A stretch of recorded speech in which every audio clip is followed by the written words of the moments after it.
Ladies and gentlemen, please welcome the Executive Director of the 92nd Street Y, Mr. Saul Adler.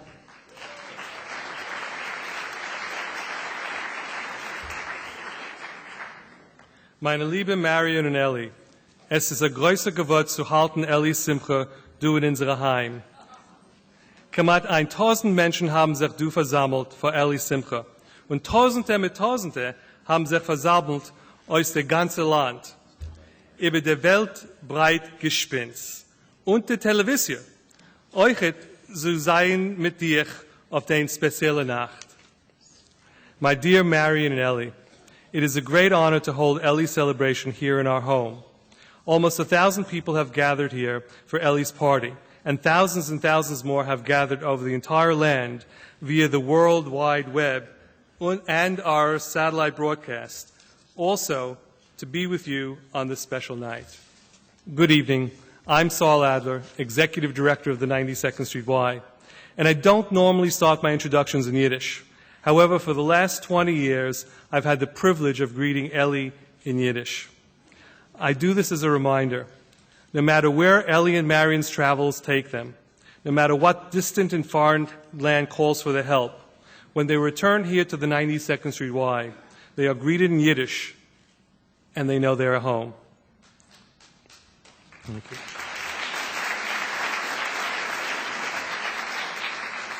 Welcome to this evening's special tribute to Elie Wiesel. I want to especially welcome audiences all over the U.S. and beyond who are with us via satellite broadcast and live on the web. It is impossible to talk of Professor Wiesel's life and achievements without also talking about his wife, his translator, and wonderful supporter, Marion. She is a great translator in every sense. For to be a translator is to be the means that allow more people to encounter an important and inspiring message, and that is exactly what Marion does. Marion and Elie's partnership is a truly remarkable one. Together they have strengthened peace and humanity around the world. In Israel, they built Beit Zipporah, a wonderful center to help children of Ethiopian Jews who have made Aliyah. In Boston, they have built the Elie Wiesel Center for Judaic Studies at Boston University.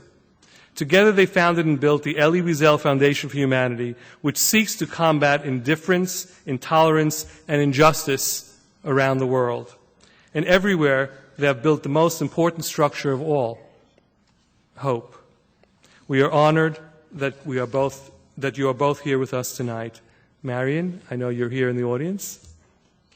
Marion, all right?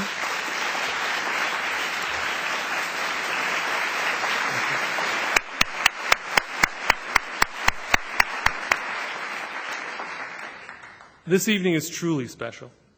Every day, we are honored at the 92nd Street Y to welcome heads of state, medal winners, and other great achievers and dignitaries to this very stage.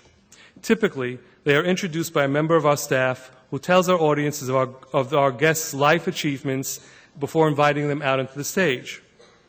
But Elie is different. Elie Wiesel needs no and requests no introduction. He walks on our stage and sits at this desk and begins to speak. This is the simple desk of a teacher, and tonight we come together to share the lessons he has taught us, not just through the words he has spoken, but through the life he has led. It is my great, great honor to welcome Nobel laureate Professor Elie Wiesel.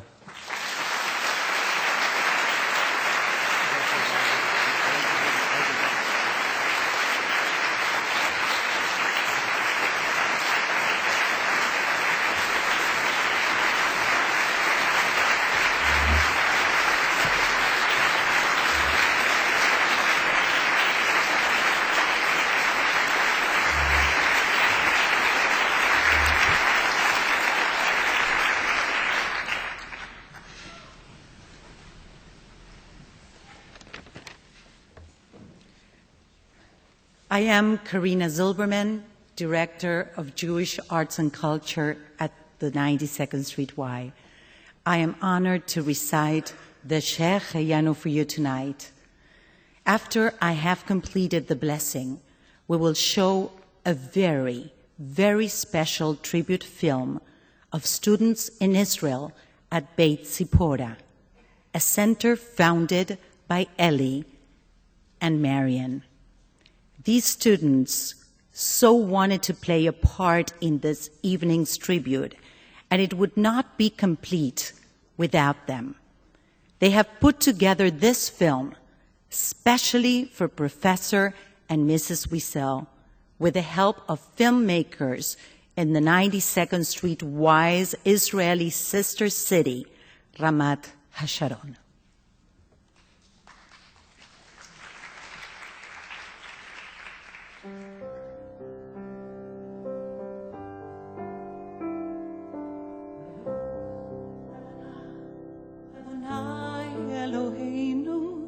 מלך העולם שהחיינו וקימנו והגיענו לזמן הזה ברוך אתה אדוני אלוהינו מלך העולם שהחיינו וקימנו והגיענו לזמן הזה.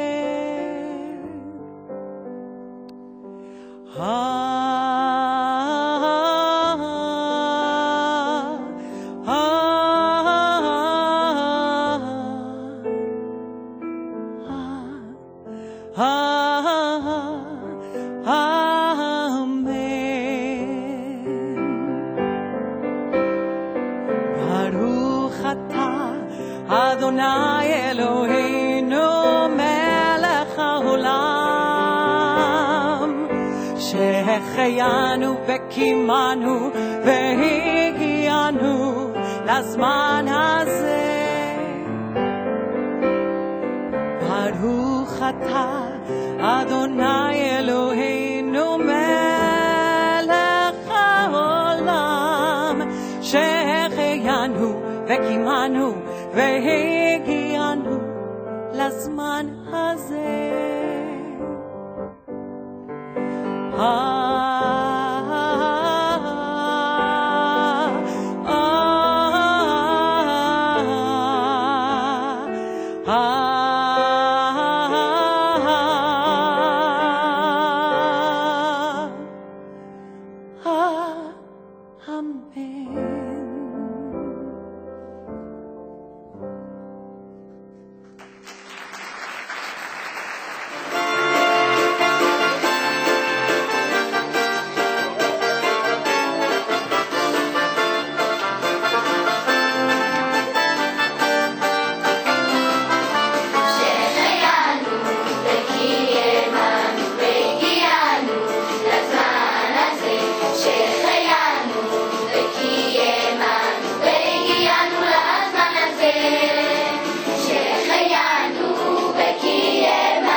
Good evening, Elie.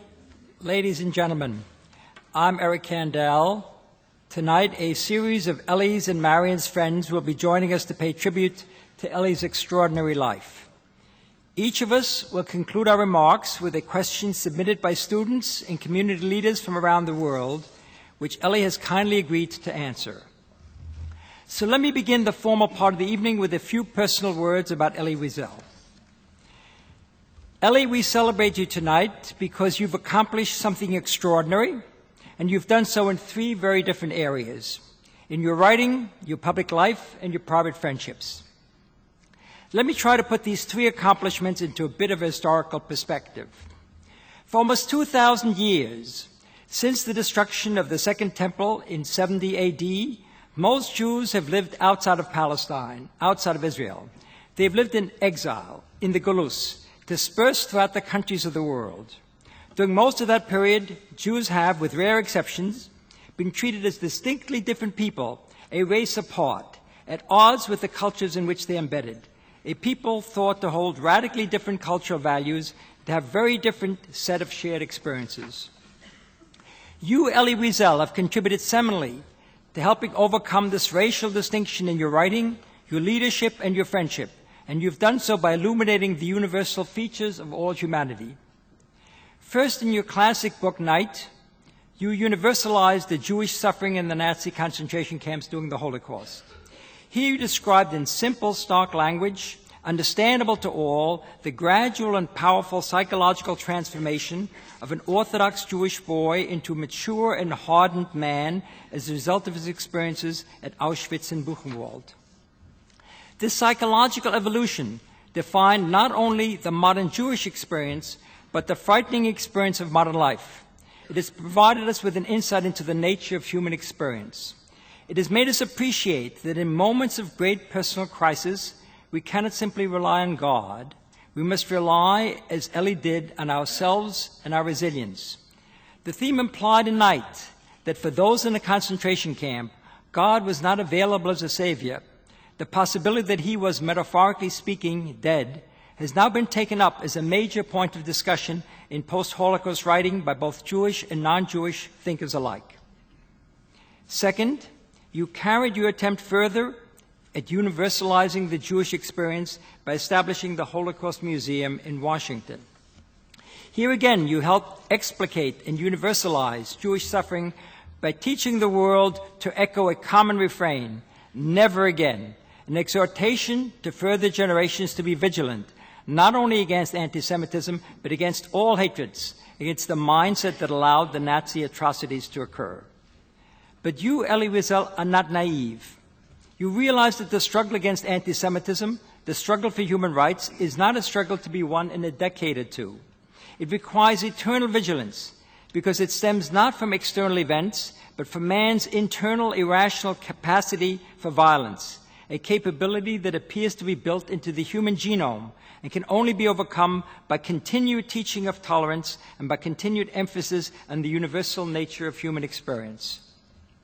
You were, for example, one of the first to point out that anti-Semitism is not a reaction to the presence of Jews or to their success. You wrote, "The anti-Semite does not know me, but he hates me. Actually, he hated me even before I was born." You realize that anti-Semitism is a focus for an innate, irrational hatred, always searching for a target of expression.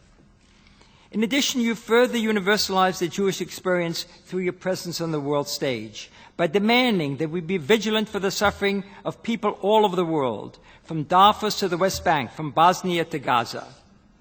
I would argue that in this way, you, Elie, have done more to break down the divide that separates Jews from non-Jews since Moses Mendelssohn left the Frankfurt Ghetto for Berlin in 1749.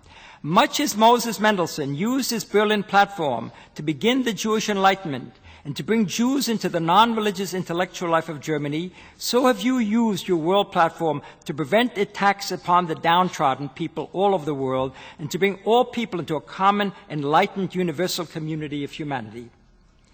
Simply to remind all of us, it was in recognition of these accomplishments, of Elie's important role as a spiritual leader in an age of violence, repression, and racism, and for his great contributions to peace, atonement, and human dignity, that Elie Wiesel was awarded the Nobel Peace Prize in 1986.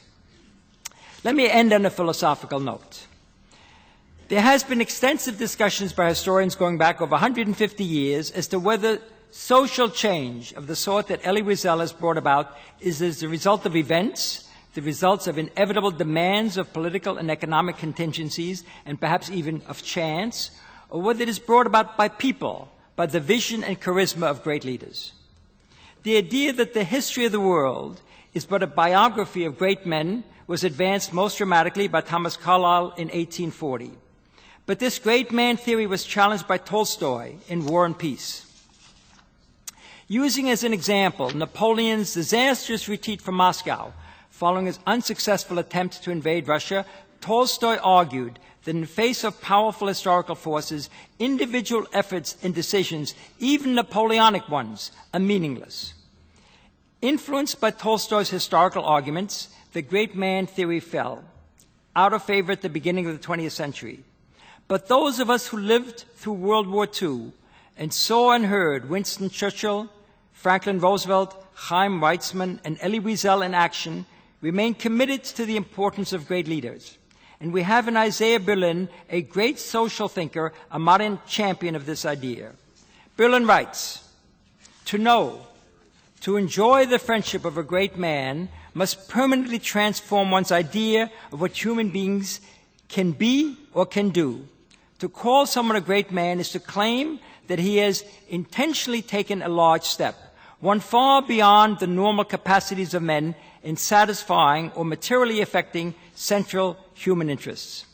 As is the case with Elie, the leader must, as Berlin writes, advance a society to an exceptional degree towards some intellectual or aesthetic goal for which it is already in some sense groping. The great man seems able almost alone and single-handedly to permanently and radically alter the outlook and values of a significant body of human beings. His active intervention make what seem highly improbable in fact happen. We are here tonight to affirm that Elie has shown all of these characteristics of a great leader, and that he's exercised these characteristics on a world stage and has done so on behalf of all of us, Jews and non-Jews alike. Elie, in addition to being an inspired writer, a great humanist, and a great leader, you're a true mensch. You're a generous and loyal friend of inestimable value. I therefore join your many friends and admirers in raising to you a toast of l'chaim, to life, in celebration of your 80th birthday. I here paraphrase Rabbi Eliezer ben Azayo by saying, "V'hinei ata keben shmonim shana." Here you are as if you were 80 years old. I say keben as if als ob you were 80 years old because physically, intellectually, and spiritually you are so much younger. And that is a good thing for all of us. In case you didn't know it, Elie, the world still has a few problems. So we need you and expect many more great things from you. Elie, happy birthday, l'chaim.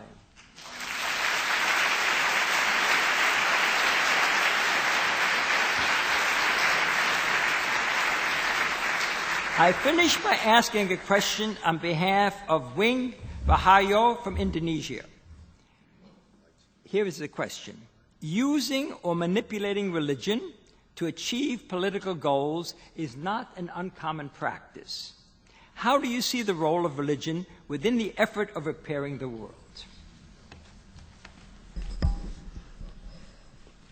Erich, my friend, I'm not going to answer your introduction. I'll try to answer the question. The introduction was gracious, beautiful, you are a friend. The question is a very urgent one. Can religion and politics go together? And I believe they shouldn't. They must be separated. It's bad for both.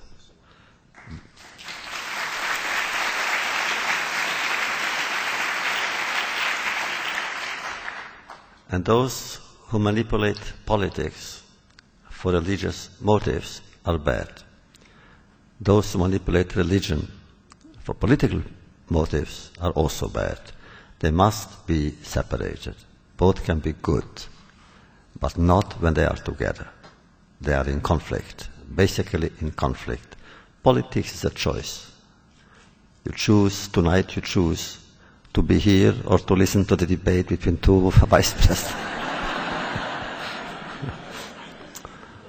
Religion, once you accept religion, there is no more choice. And I don't believe, therefore, they should be together. You may doubt religion. Part of religion is also a doubt. But when you doubt religion for political reasons, then it's wrong.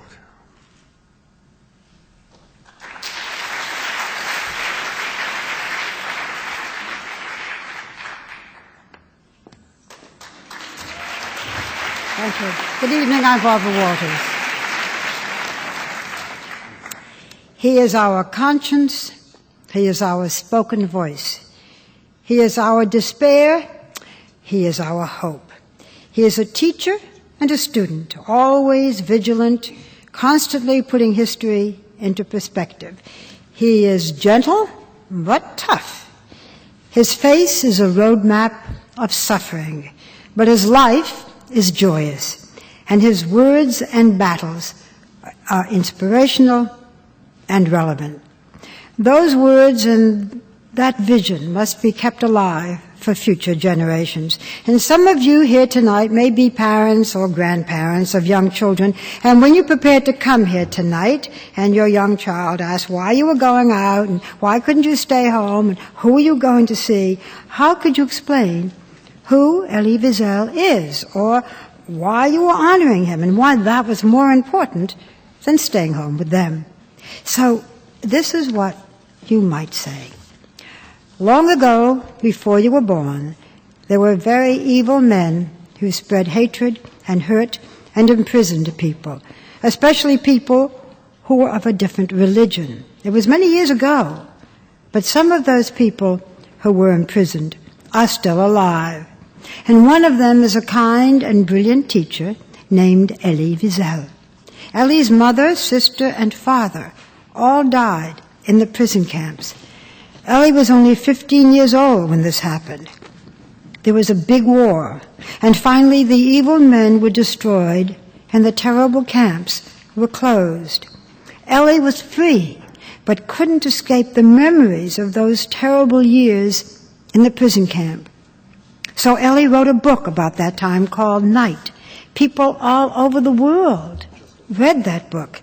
You can read it too, or we, your parents, can read parts of it to you, because people still do read that book. This is what is most important.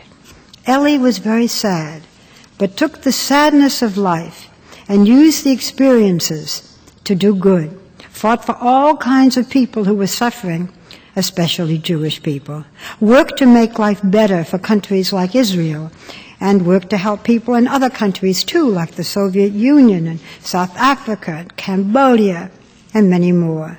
When people were doing wrong, Elie stood up and protested.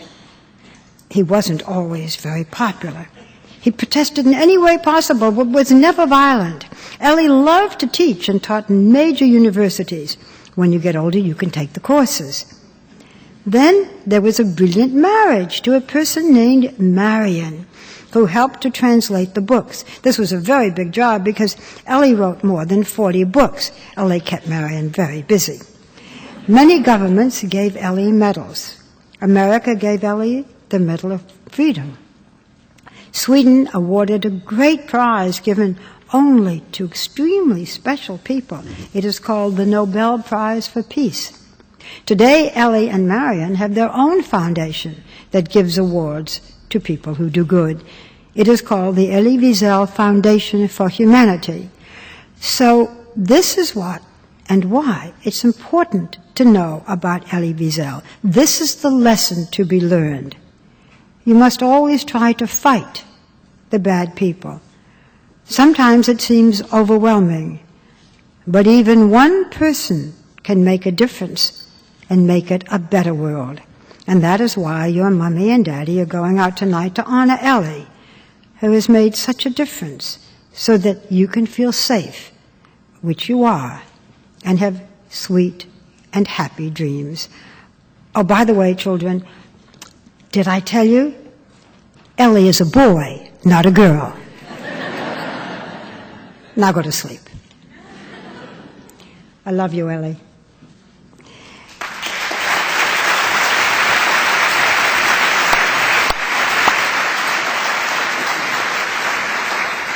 So now let me finish by asking a question on behalf of a youngster from China, Shui Song. The question is war ever legitimate?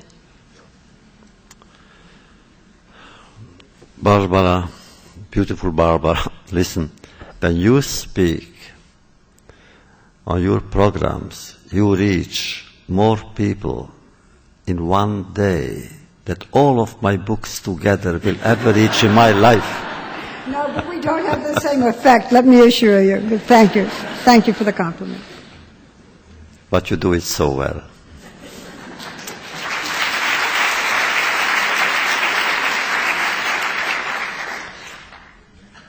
Is war ever unavoidable?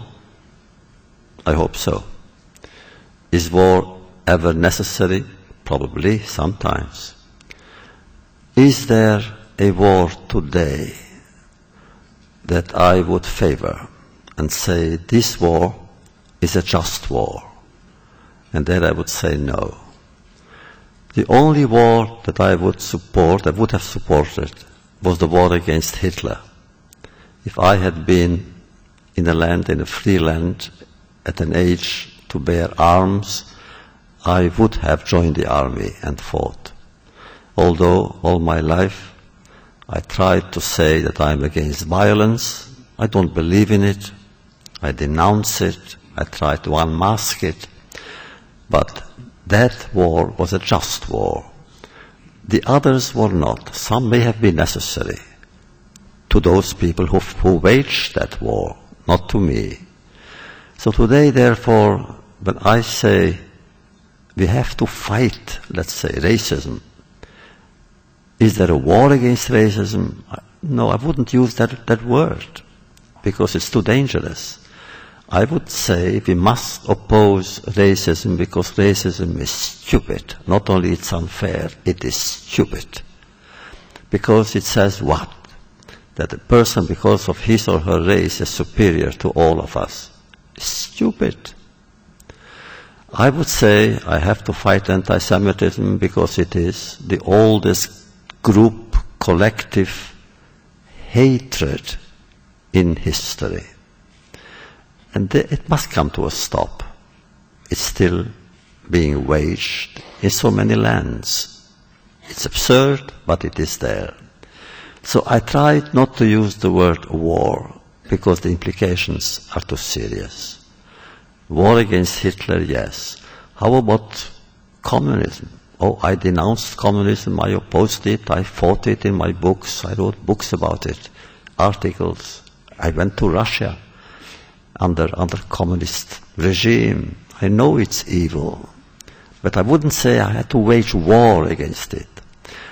What about the Cold War? I didn't like that expression either. Cold War means war. No, I would simply use other words. The dictionary is rich enough, and the human mind is, let's say, enough. It has enough possibilities to find good words, even for bad situations. But be careful with the word war. We are not at war. Thank God.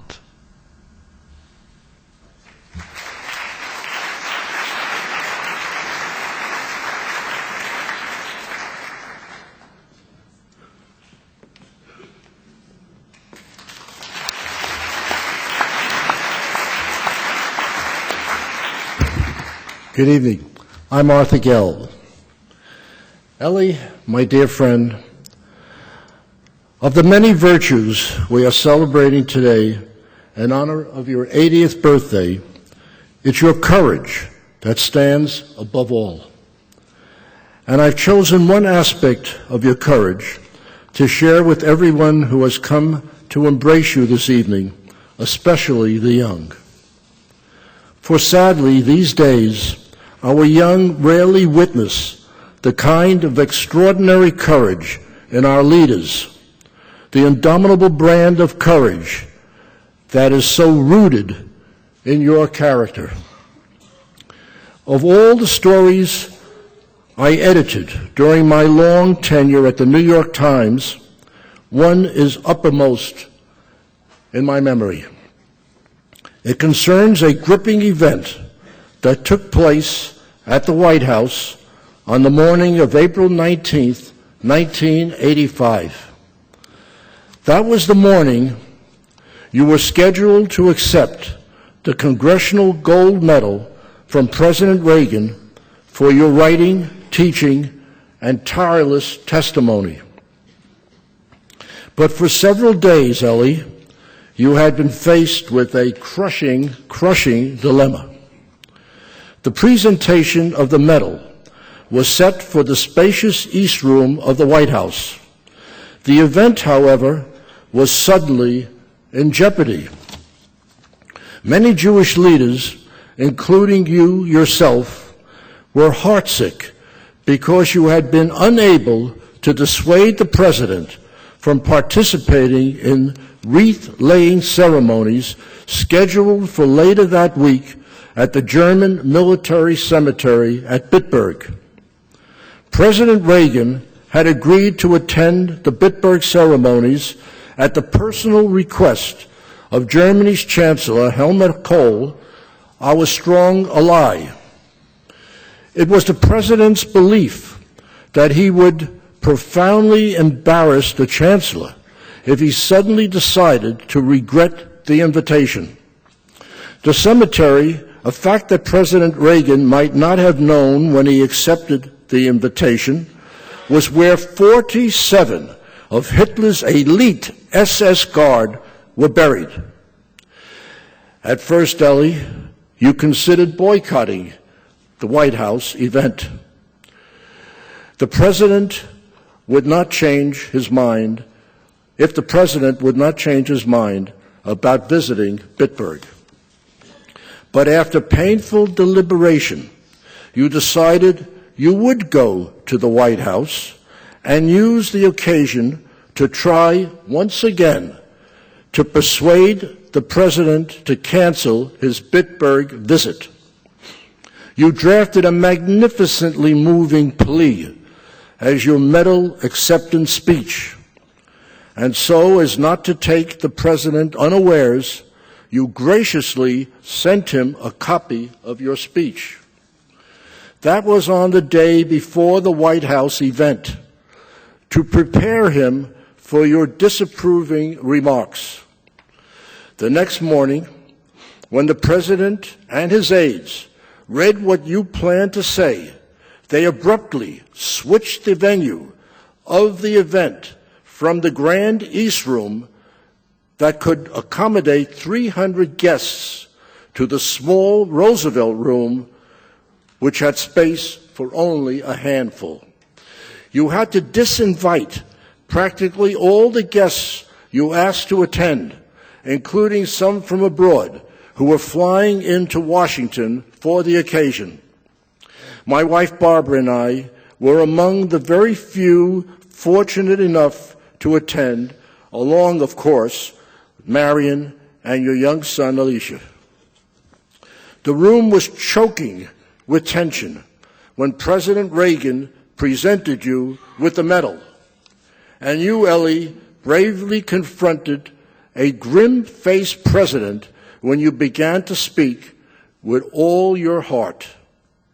Mr. President, you said, this medal is not mine alone. It belongs to all those who remember what SS killers have done to their victims. You spoke of SS barbarism, of the 1 million children who perished. You spoke of the suffering of victims who were closest to you, your parents, your friends. Mr. President, am I dreaming, you asked? Is this but a nightmare? The day was meant to be a day of joy for me, my family, my friends. Why then is there such sadness in my heart? You told the president you were following what you said was our ancient tradition, which commands us to speak truth to power. And you said, I therefore implore you, Mr. President, tell us now that you will not go there. That place is not your place. Your place is with the victims of the SS. The audience was in tears. The president was shaken. In the end, sadly, the president did go to Bitburg. But your warning, Elie, was sounded on the front pages of newspapers everywhere in the world as well as on radio and television. Once again, dear Elie, you brought your crusade of remembrance to the seat of power, and all good people everywhere will forever salute you for your unflagging courage.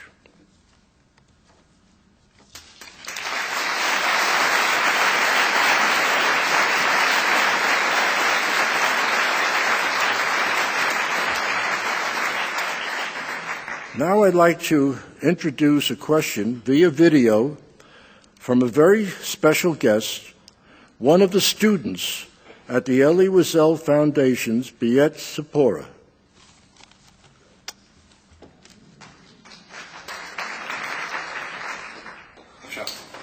אני רוצה לשאול את אלי ויזל, איך אפשר להיות סופרת כמוך?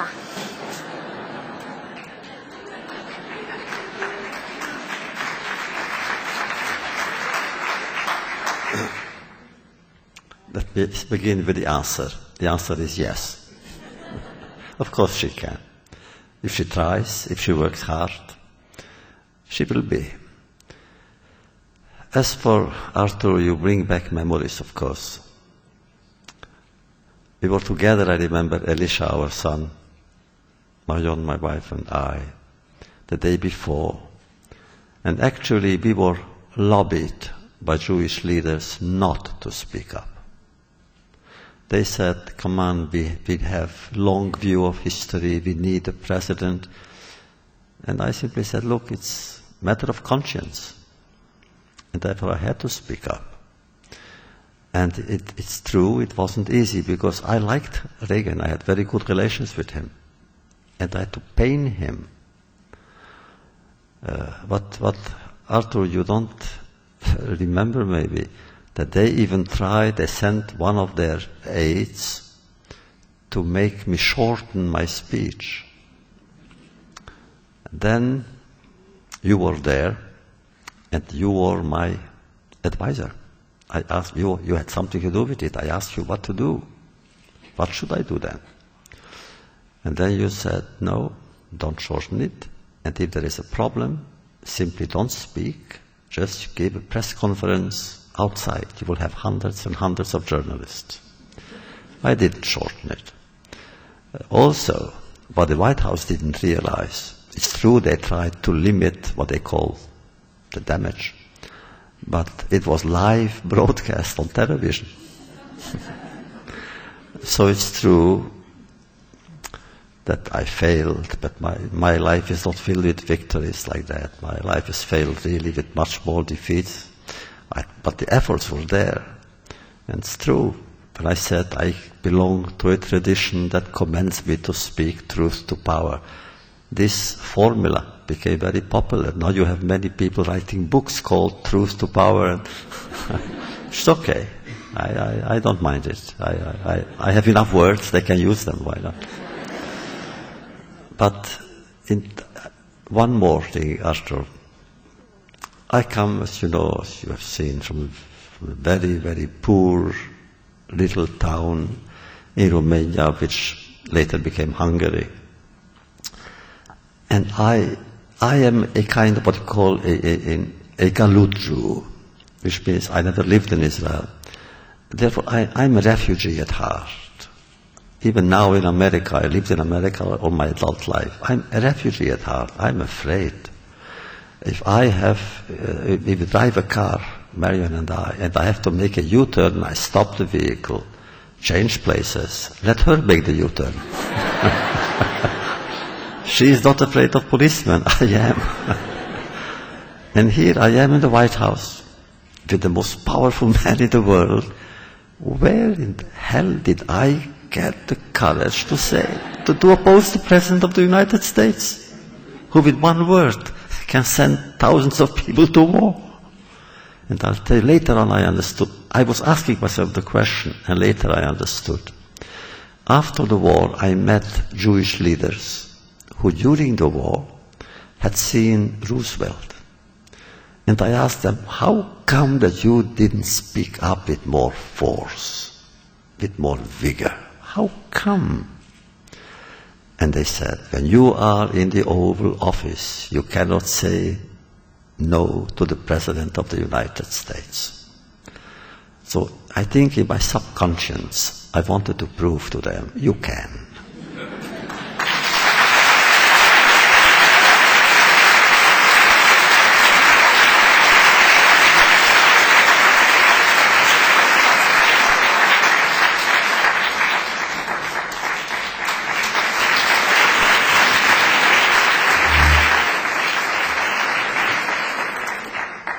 Elie, my good friend, your voice to me is not just the voice of history, the voice of comfort, the voice of wisdom, the voice of memory. But underneath it all, I always hear a melody. The melody of our people, which by extension then becomes the melody of all people. In that spirit, a little poem which I've translated.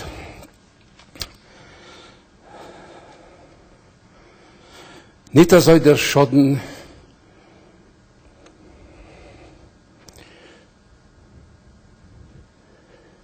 wie der Wetig von vorbei, Nita soll der Terretz wie das Fregen ist gedei. Nicht also die Teure wie das Achpern dabei und nicht also das Lernen wie das Singen ist gedei. Das Wiegen sich in Nigen ist schon teure sei we sei. Die Negine bleibt beim Ewigkeit, wenn du bist da dabei. It translates as follows. It's not so much the suffering as the memory of the past. And it's not so much the answer, it's the question that will last. And it's not so much the Torah as the struggle for the word. And far better than the learning is the singing that is heard. The singing and the nigun are Torah simplified. And the song will touch eternity when it has you inside.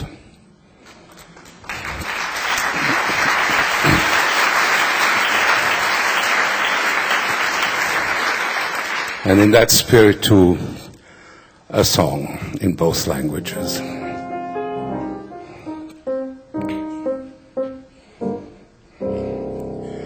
Wer wird bleiben, Gott wird bleiben, bleiben wird der Wind, bleiben wird die Blindheit von dem Blinden, was verschwindt, bleiben wird das Singen von Ayam, a Schnirl Schäum, bleiben wird a Wolken nur verschappet auf a Bäum. Lai lai la la la lai, lai lai la la la lai, lai lai la la la lai, la la la la lai, lai la la lai, lai lai la la la lai, lai lai la la la lai, lai lai la la la lai, la la la la lai, lai la la lai. What will burn? What will remain? The just a blind man by the roadside begging on his knees.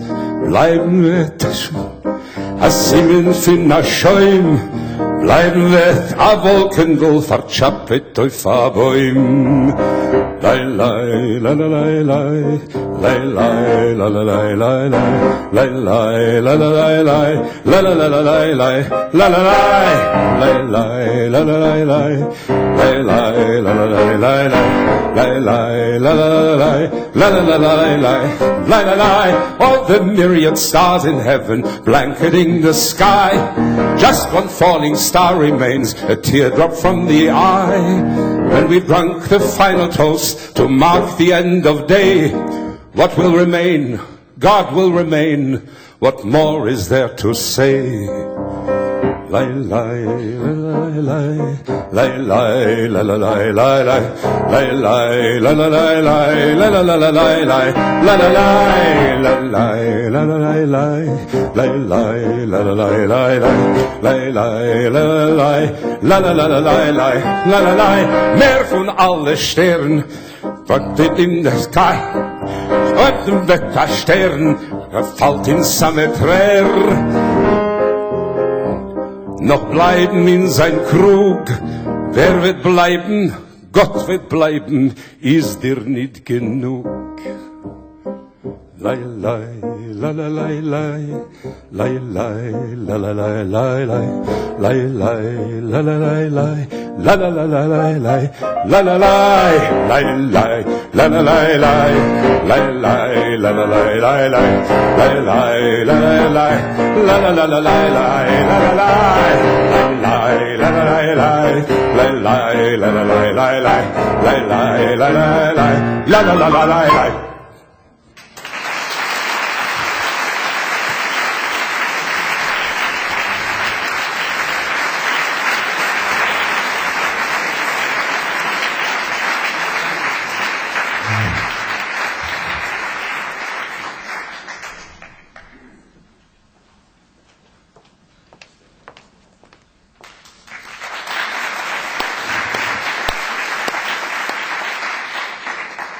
La la la la la la la. You got to admit, it's catchy. Good evening. Salam, shalom, and to the atheists in this audience, how the devil are you?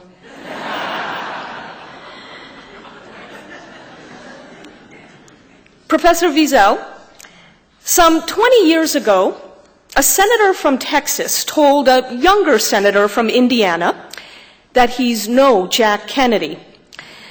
Such an electrifying moment may very well be unfolding as we gather.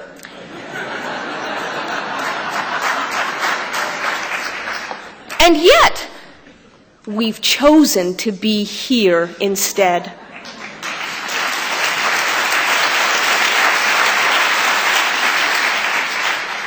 That, sir, is how much we love you. Now, ladies and gentlemen, let me explain why I love Elie Wiesel, why I love him as a faithful Muslim, and why I love him as an advocate of moral courage. Jack's brother, Bobby Kennedy, called moral courage the willingness to speak truth to power within your own community, for the sake of a greater good. And because calling out injustice always incites backlash from your own, Bobby Kennedy deemed moral courage to be more rare and thus more valuable than bravery in battle or even great intelligence. Elie Wiesel exemplifies moral courage by insisting that his tribe be reconciled to our world. Here's how I know this. As a young journalist in 1993, I remember feeling pained, personally pained, by global indifference to the suffering of Muslims in Bosnia. I also remember hearing about Elie Wiesel's chutzpah in front of President Bill Clinton. You see, the U.S. Holocaust Memorial Museum had just opened. And as the original chair of the project, Elie Wiesel joined President Clinton on stage. Professor Wiesel used this platform to compel the president into action, saying that something, anything, needs to be done about the slaughter in Bosnia. Elie Wiesel was criticized for capitalizing on this opportunity, but he had moral courage as his personal compass. He told his critics that the museum itself is not a sacred site, and that, quote, Jews do not have the right to be silent when men are dying, when innocent people are subjected to rape and torture, when cities are being transformed into cemeteries. Wow. Jews do not have the right to be silent. Professor Wiesel, instructive words for a young Muslim woman who, less than a decade later, would have a similar message for her tribe. Professor Wiesel, identity purists may bristle at the thought that you, a Jew, are teaching us Muslims about moral courage. Let them bristle. you're in the finest company of border busters. Gandhi, a Hindu, taught Martin Luther King Jr., a Christian, about the virtues of nonviolent resistance.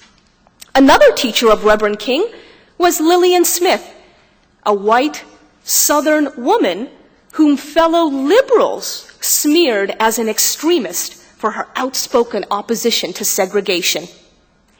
She embraced that smear, arguing that in times of moral crisis, moderation is a cop-out. You must be an extremist of love.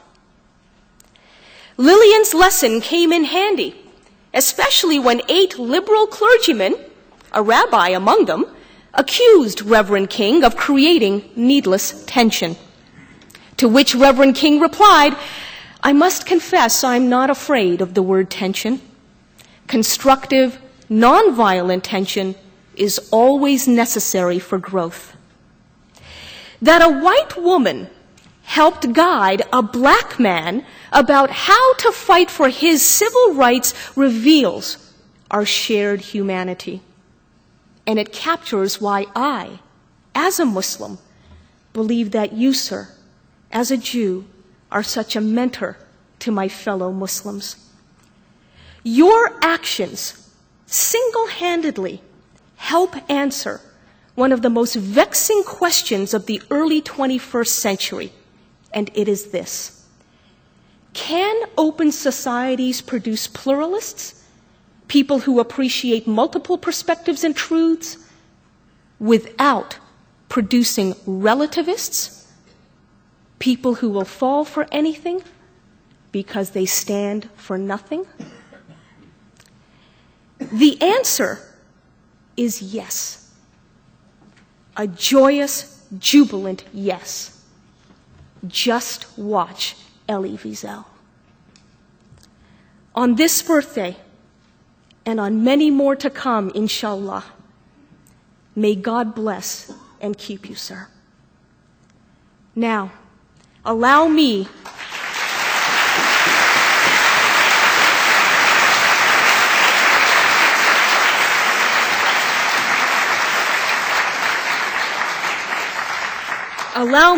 Professor Wiesel, and we don't call you professor for nothing, so this is a tough one, all right? Allow me to ask you a question submitted by Nimat Adam Ahmadi, a student from Darfur, Sudan. I quote, "Professor Wiesel, despite the magnitude of our tragedy in Darfur, how can we challenge ourselves to cultivate love rather than hatred, and moreover, to spread all over the world nothing but respect for human dignity? Good luck."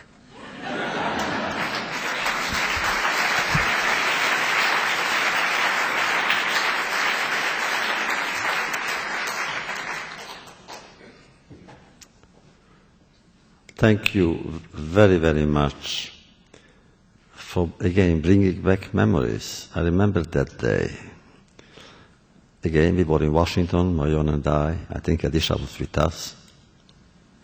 And we worked all night on that speech, because there was going to be 36 presidents and prime ministers from all over the world, live television.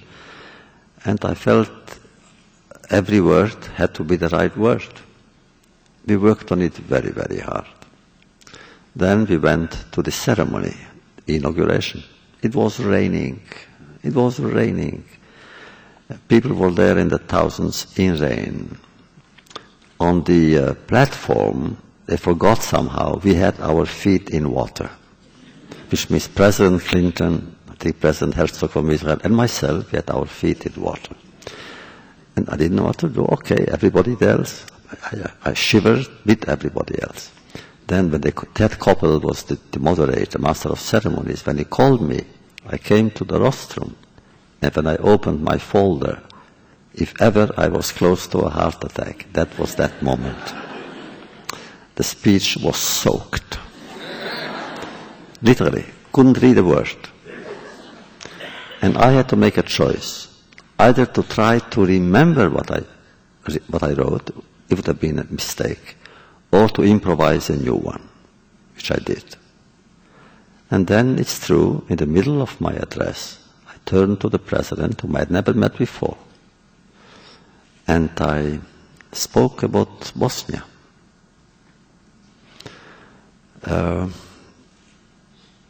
He listened. After the whole ceremony was over, he waited for me. And that's how it began. First of all, really it began a long friendship, but also collaboration. He threw himself into that battle for stopping the violence, the bloodshed in Bosnia. I had to go to Washington many times. Once we had a joint press conference, which he needed. But at the end, it was long. But at the end, America did send the army. And we stopped it. Kosovo ended. It was also thanks to Ambassador Holbrooke, who was the architect for Kosovo. One item more. He was to speak after me. And I didn't know how to warn him with his speech, if it's also soaked. And I didn't dare, to say, how did I say to him? He said, we did not sit next to each other. And he went to the rostrum, he began reading, it was okay. And I said, what kind of rain is this? Discrimination? Directed against me, but not against him, really. Then I found out he had a good staff, and they put it under cellophane. Could read. But anyway, that's how it began. Maybe we can come back later. As for the question. Look, Darfur is a blemish on the conscience and the name and the mission of humanity. Just like Rwanda was. Rwanda remained a blemish because we had foreseen it. I remember personally, I spoke to the Secretary General of the United Nations. I spoke to President Mitterrand. Everybody knew it was coming, and we could have stopped that massacre, and we didn't. Then came Darfur. But Darfur has, what I would say to the young student, Darfur has become the romantic goal of the young people today all over the world. I don't remember any other catastrophe that elicited such sympathy among young students as Darfur has. Everywhere, in the thousands, they create centers and they create petitions and they are trying to do something. It doesn't help. It continues, tragedy continues, because the president, Bashir of Sudan, is not a good man. And the UN is, as always, very weak. But at least they try. As for hatred, hatred is not an option. If you ask me the question, I can tell you, my generation had that opportunity, and maybe even that reason. We could have chosen to hate and said, come on, we were victims of such hatred that it is unprecedented in recorded history. But we don't choose it. Hatred kills not only its victim, but also the author of that hate. Hatred can never be a mode of operation. So therefore, whatever the option, hatred should never be even considered as such. What can we do? We could channel that hatred into anger. Anger is something else. It can be constructive. And furthermore, into, let's say, loftier ideals. You mentioned Gandhi and non-violence. Take the Ukraine. Had the Ukrainian opposition used violence, then the previous government would still be in power. Only in those places, you heard in Czechoslovakia. Why did Havel win? He and his entire movement. Why did he win? They won because they did not use violence. And surely not hatred. No. It's not in the interest of anyone. Hatred is ugly. It turns the carrier of hatred into a carrier of ugliness. Don't choose that.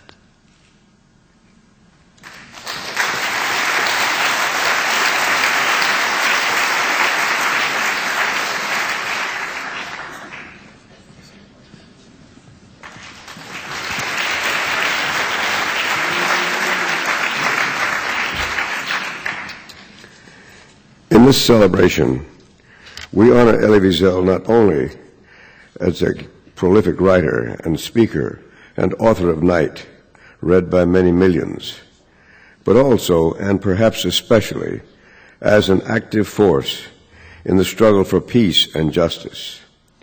He is known throughout the world as the voice of victims of injustice and neglect, whether Jews or Palestinians, South Africans, Rwandans, those from Darfur, Kurds or Bosnian Muslims, Chinese, Angolans, Cambodian boat people, or Malaysians, and the list goes on. We are all aware of his willingness to speak truth to power, as his insistence that President Reagan should not visit Bitburg indicated. We know that he has served on international commissions, including one to determine the Romanians' involvement in the Holocaust. When it comes to the plight of victims, he has never been partisan, but has been concerned for all victims, wherever they are, and has lent his best efforts in the alleviation of their suffering. When we hear of injustice, we have come to expect that Elie Wiesel will give voice to the oppressed. But often injustice simply goes unnoticed or unreported until Elie Wiesel himself calls us to feel the plight of the victims as our own and to help them if we can. Far less known than his highly publicized activities, which have been discussed this afternoon and this evening, is Wiesel's sponsorship of an obscure people with no geopolitical importance, whose travails never made the headlines of newspapers or reports on television. I call your attention to his assumption of the cause of a tiny tribe of Indians who had no sponsor at the United Nations, nor any voice by which to touch the conscience of the civilized world. When Elie Wiesel was alerted to the plight of the Mosquito Indians, who, though totally unpolitical, had been badly and brutally driven from their villages in Nicaragua by the Sandinistas, he flew on his own to Tegucigalpa, capital of Honduras, and thence by small aircraft to a landing strip in Mocoron, near the Rio Coco, the border between Honduras and Nicaragua. From there he went by foot through the jungle to the refugee camp in Honduras, where the mosquitoes had been relocated in consequence of racial cleansing imposed by the Sandinistas. There he held lengthy interviews with the mosquitoes, the leaders of the tribe, and ordinary members. He also traveled by dugout canoe 3 miles up the Rio Coco to an area assigned to mosquitoes for farming. There he also held interviews. After 3 days of intensive discussion, he flew back to New York, possessing knowledge of the situation as it really was, changed his clothes, and flew immediately to Paris, where he reported the plight of the mosquitoes to President Mitterrand and persuaded him to cancel the 6 Puma attack helicopters that France had promised the Sandinistas. Next, he published articles in American and foreign newspapers on what he had witnessed. On the way back, before he left Tegucigalpa, he ran into another Nobel Prize winner, Esquivel, from Argentina, who told him that the Sandinistas were right. Elie Wiesel was not to be intimidated. He said, "You don't know what you're talking about. You haven't been there. You haven't talked to the people who have been oppressed by the Sandinistas." When he published his articles, I would like to quote briefly from them. Somewhere in the Honduran jungle, on the banks of the Rio Coco, an ancient and traditionally peaceful and industrious Indian tribe, the Mosquito, attempts to rebuild its homes and its dreams, which a regime marked by violence tried to change and even to destroy. The Mosquito, simple people of modest aspirations, lived lives not of their century. All they wanted was to work their land, bathe in the river, listen to the secret sounds of the forest, speak their language, and celebrate their holidays and marriages according to their own customs. End of quote. Confronted by resistance on the part of the Indians, the Sandinista soldiers began to burn down their houses and massacre their cattle. Other ordeals followed: arrests, humiliations, executions.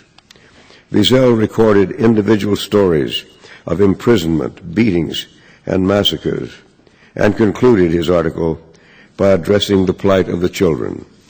Again, I quote, "They are beautiful, the Mosquito children, but unsmiling, and strangely, they never hold out their palms. They ask for nothing. They want neither chocolate nor chewing gum. They look at you, nothing else. Everything reminds me of the places of our childhood, an Indian tells me. The sky, the trees, the earth, the river. We even succeeded in recreating our own society here, but still there are some things we could not carry with us." After a long pause, he continued, "Our cemetery."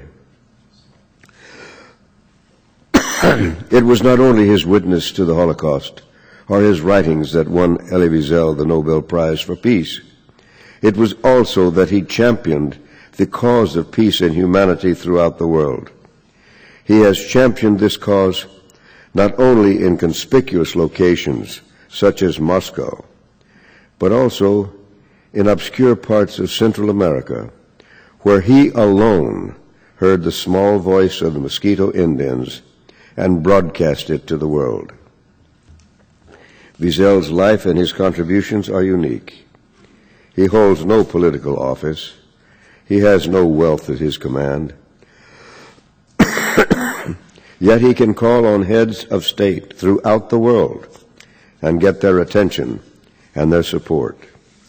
He enjoys a unique stature and a unique position among private persons by giving public attention to instances of conflict and evil. Through endless meetings and conferences, he has successfully reduced conflict in many parts of the world and thereby encouraged peace. His words, and more important, his example, have inspired all of us to recognize the demands of our humanity and to strengthen the humanity in each of us. It is now my duty to ask Elie a question that was submitted by a student, Lina Filiba of Turkey.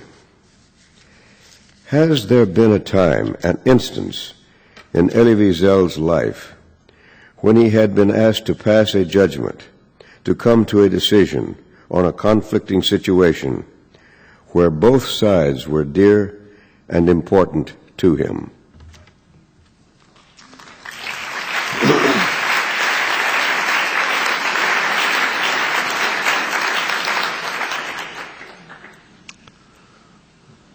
I feel I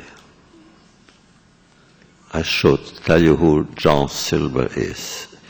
He was my president at Boston University, and I'm still there. I remain there. This is my intellectual home, my academic home. And he is the one who made Boston University the great university it is today, simply almost single-handedly.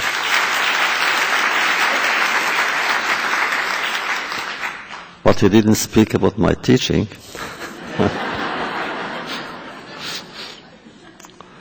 But he spoke about the Mosquito Indians. Well, yes, why not? I remember those trips. Not only that, I remember at one point I had to go in, as you mentioned, in a kayak. I don't even know how to swim. And if I ever was in danger, really, it was those hours I was in danger, but I had to do it. Yes, I believe that we are here for a purpose, and if I cannot do what I'm supposed to do, meaning at least to raise my voice, then what am I doing in this world? Again, I'm never sure that my voice will carry any weight. Often it doesn't, but at least I must raise it. And there I should say I try to. As for the question, of course, it happened. I'll give you an example. The example is the Armenians. I've been familiar with the Armenian tragedy for many, many years. Even in my childhood, I remember I read, immediately after the war in Paris, I read The 40 Days of Musadag by Franz Werfel about the Armenian tragedy. When the translation came out in Paris, I wrote a preface for it.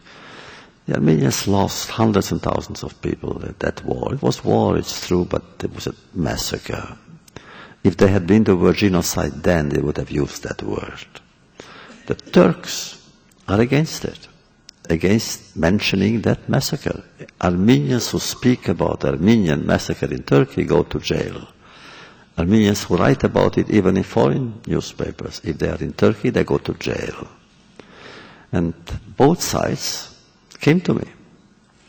And at one point I simply suggested, look, I am ready to organize a conference of Armenian historians and Turkish historians, and behind closed doors, and I would chair the meeting. But that didn't work. The Turks really are against it. So therefore both sides came to me. I understand the Turks in a way. But I tell them, look, I understand you. You don't want to be on the same level of judgment that Hitler or Stalin were. Because I understand that you don't want it. But look, it's not you. Whatever happened 7 generations ago or 8 generations ago. And you know it happened. Nobody is accusing you personally. There is no collective accusation. I don't believe in it anyway. I don't believe in collective guilt.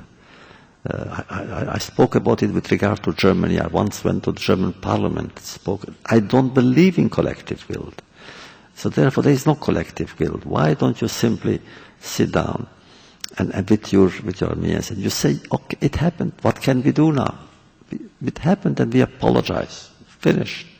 Don't even say we apologize, but at least, yes, it happened. We didn't do it, but it happened. All the Armenians want is their right to remember. And that right, I cannot deny them. So you see, occasionally I am asked by both sides. And I try to handle that situation as well as I can without offending anyone, without surely not humiliating anyone. I'm against humiliation, individual or collective. I don't believe in it. In my tradition, in the Jewish tradition, humiliation of another person is equivalent to murder. It's bloodshed. And therefore, no humiliation. But you must tell the truth as gently as you can and as forcefully as you can.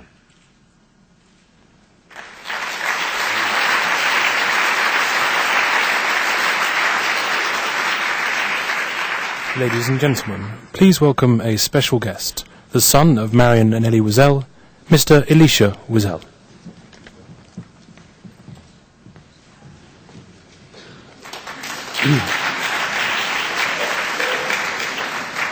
I never heard the kayak story. That's a good one. My dad would often clamor to go skydiving or ice climbing, and he would usually say, I really want to go. And I'd say, why? Because if I go, maybe you'll stop. So the kayaking, no, I'd never heard. Well, I guess this is where we find out if I actually inherited that infamous Y chromosome. Speaking of passing on the Y chromosome, my 3-year-old son Elijah has a little shtick that he does, where he'll see something broken, and he'll say, it's broken. Who will fix it? And then he'll answer his own question and say, Grandpa! Now, I know that many of you have spoken or listened to the speeches tonight of the fixing that my dad has done on the world stage. And in so doing, you've heard of Elijah's theme. This theme, tikkun olam, a Hebrew phrase that means the fixing of a broken world, is, after all, what my dad has been up to all these years. However, my job is a different one, but no less significant. For the 36 years of my life, despite the important people who beckoned and the world-affecting events that demanded his attention, my family always knew that our concerns landed at the top of my dad's to-do list. So while tikkun olam is what you may all know him for, I will tell you about his tikkun habayit, by which I mean the attention to home life that is the mark of a man for whom family comes first. Some of my earliest memories of my dad are acting in this capacity. There are the mundane memories, like the time a baby bird fell out of its nest in our backyard in Amagansett, and I was crying uncontrollably, and my dad, like Superman, scaled the tree and put that baby bird back safely in its nest. I think that might be the last tree my dad ever climbed, but I'm not sure. Or the time our cat was trapped in a dresser in Deal, New Jersey, meowing miserably and in distress, and my mom and I wasted no time. We called 911, because that's what you do.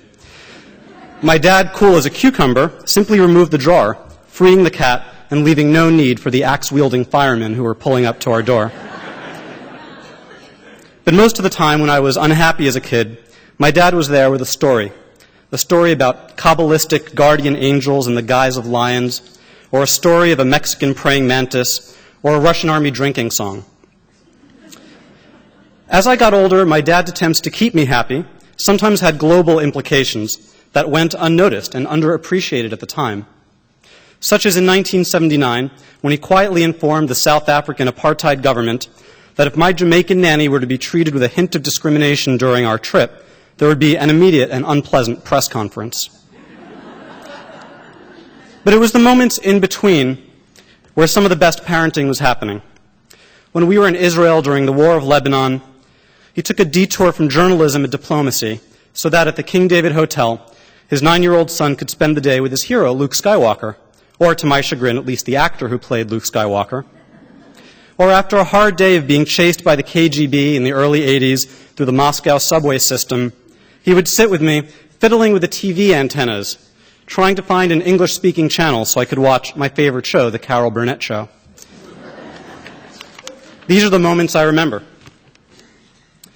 As I hit those charmingly difficult years known as adolescence, my problems often revolved around the pressure I felt from being the son of a public figure.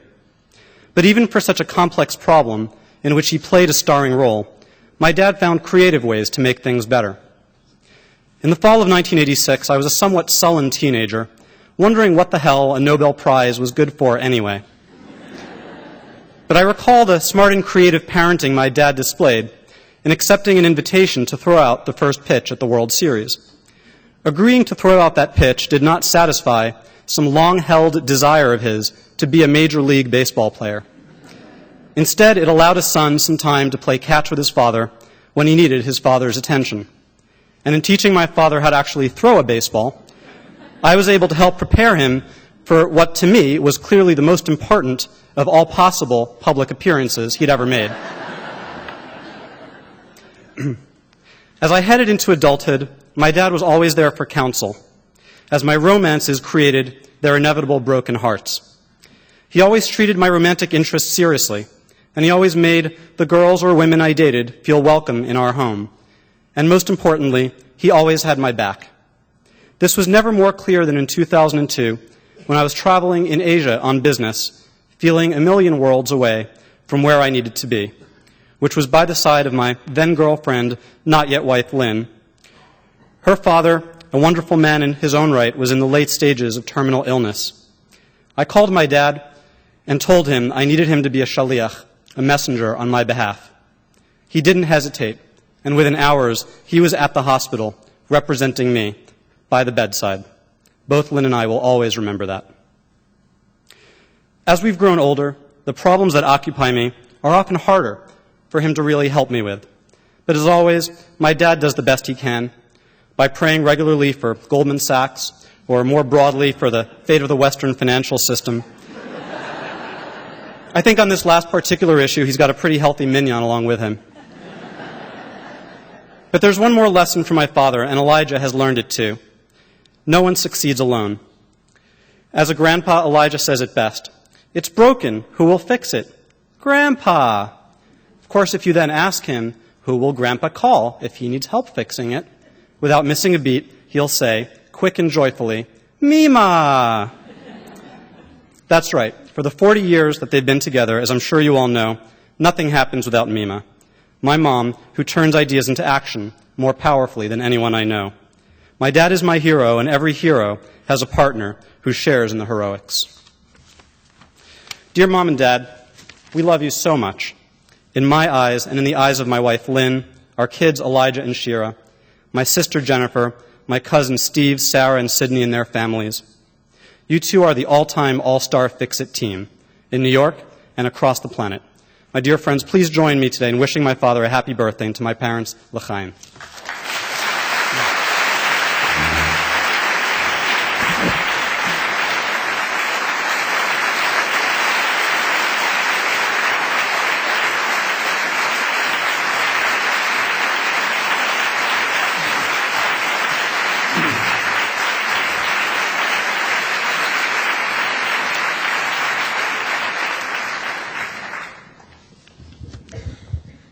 That's an impossible act to follow.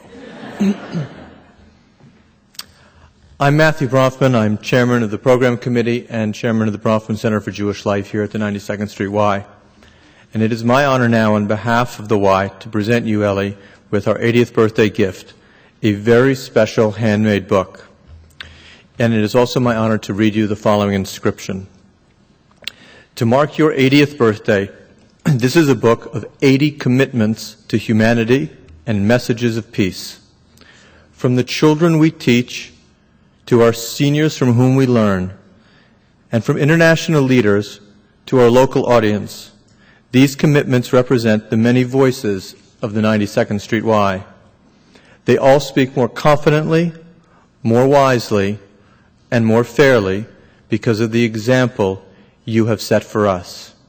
In your honor, and in the spirit of the lessons you have taught us, they all speak to action, to a commitment, and to a world of greater peace and stronger humanity. Happy birthday.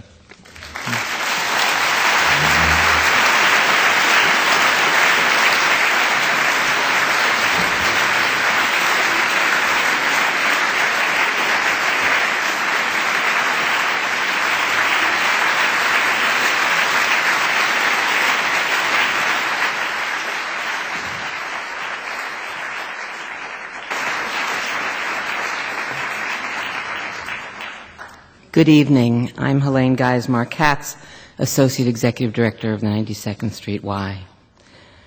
Elie Wiesel was awarded the Nobel Peace Prize in 1986. In his acceptance speech, Professor Wiesel delivered a powerful message of peace, atonement, and human dignity to all the world. In the speech, Professor Wiesel said that the Nobel Prize and the message for which it was awarded could never be his alone. And indeed, his words have become our words. They have become the frame through which we can better understand our role and responsibilities in the world. They are words that speak to every person and every time.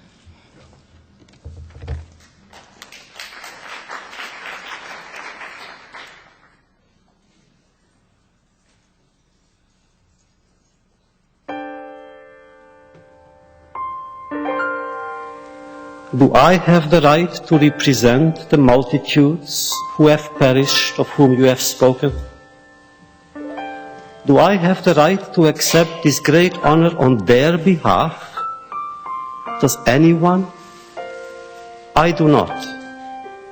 No one may speak for the dead. No one may interpret their mutilated dreams and visions. And yet, I sense their presence. I always do. And at this moment, more than ever, the presence of my parents, that of my little sister. The presence of my teachers, my friends, my companions. This honor belongs to all the survivors and their children, and, through us, to the Jewish people with whose identity I have always identified.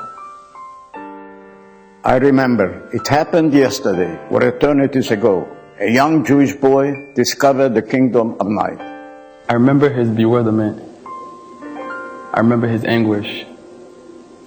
It all happened so fast. The ghetto, the deportation, the sealed cattle car. The fiery altar upon which the history of our people and the future of mankind were meant to be sacrificed. I remember he asked his father, "Can this be true? This is the 20th century, not the Middle Ages." Who would allow such crimes to be committed? And how the world remained silent. And now the boy is turning to me. Tell me, he asked, what have you done with my future? What have you done with your life? And I tell him that I have tried to keep memory alive, that I have tried to fight those who would forget. Because if we forget, we are guilty, we are accomplices. And then I explained to him how naive we were, that the world did know, and we remained silent. And that is why I swore never to be silent, whenever, wherever human beings endure suffering and humiliation. We must take sides. Neutrality helps the oppressor, never the victim. Silence encourages the tormentor, never the tormented. Sometimes we must interfere. When human lives are endangered, when human dignity is in jeopardy, national borders and sensitivities become irrelevant. Wherever men and women are persecuted because of their race, religion, or political views, that place must, at that moment, become the center of the universe. Of course, since I'm a Jew profoundly rooted in my people's memory and tradition, my first response is to Jewish fears, Jewish needs, Jewish crises. For I belong to a traumatized generation, one that experienced the abandonment and solitude of our people. It would be unnatural for me not to make Jewish priorities my own. Israel, Soviet Jewry, Jews in Arab land. But others are important to me. Apartheid is, in my view, as abhorrent as anti-Semitism. To me, Andrei Sakharov's isolation is as much a disgrace as Joseph Begun's imprisonment and Ida Nudel's exile. As is the denial of solidarity and its leader Lech Walesa's right to dissent, and Nelson Mandela's interminable imprisonment. There is so much injustice and suffering crying out for our attention. Victims of hunger, of racism and political persecution, in Chile, for instance, or in Ethiopia. Writers and poets, prisoners in so many lands, governed by the left and by the right. Human rights are being violated on every continent. More people are oppressed than free. How can one not be sensitive to their plight? Human suffering anywhere concerns men and women everywhere. And in spite of what some extreme critics have said about me, that principle applies in my life also to the Palestinians, to whose plight I am sensitive, but whose methods I deplore when they lead to violence. Violence is not the answer. Terrorism is the most dangerous of answers. I know they are frustrated, and that is understandable, and something must be done about it. The refugees and their misery, the children and their fear, the uprooted and their hopelessness. Something must be done about their situation. Both the Jewish people and the Palestinian people have lost too many sons and daughters and have shed too much blood. This must stop, and all attempts to stop it must be encouraged. Israel will cooperate. I'm sure of that. I trust Israel, for I have faith in the Jewish people. Let Israel be given a chance. Let hatred and danger be removed from their horizons, and there will be peace in and around the Holy Land. Please understand my deep and total commitment to Israel. If you could remember what I remember, you would understand. Israel is the only nation in the world whose existence is threatened. Should Israel lose but one more, it would mean her end and ours as well. But I have faith. Faith in the God of Abraham, Isaac, and Jacob, and even in his creation. Without it, no action would be possible. And action is the only remedy to indifference, the most insidious danger of all. Isn't that the meaning of Alfred Nobel's legacy? Wasn't his fear of a war a shield against war? There is so much to be done. There is so much that can be done. One person, Raoul Wallenberg and Albert Schweitzer, Martin Luther King Jr. One person of integrity can make a difference of life and death. As long as one dissident is in prison, our freedom will not be true. As long as one child is hungry, our life will be filled with anguish and shame. What all these victims need above all is to know that they are not alone, that we are not forgetting them. That when their voices are stifled, we shall lend them ours. That while their freedom depends on ours, the quality of our freedom depends on theirs. This is what I say to the young Jewish boy wondering what I have done with his years.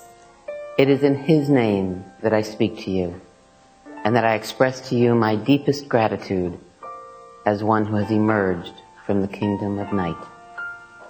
We know that every moment is a moment of grace, every hour an offering. Not to share them would mean to betray them and mean not to be worthy of them. Our lives no longer belong to us, no longer belong to us alone. They belong to all those who need us desperately.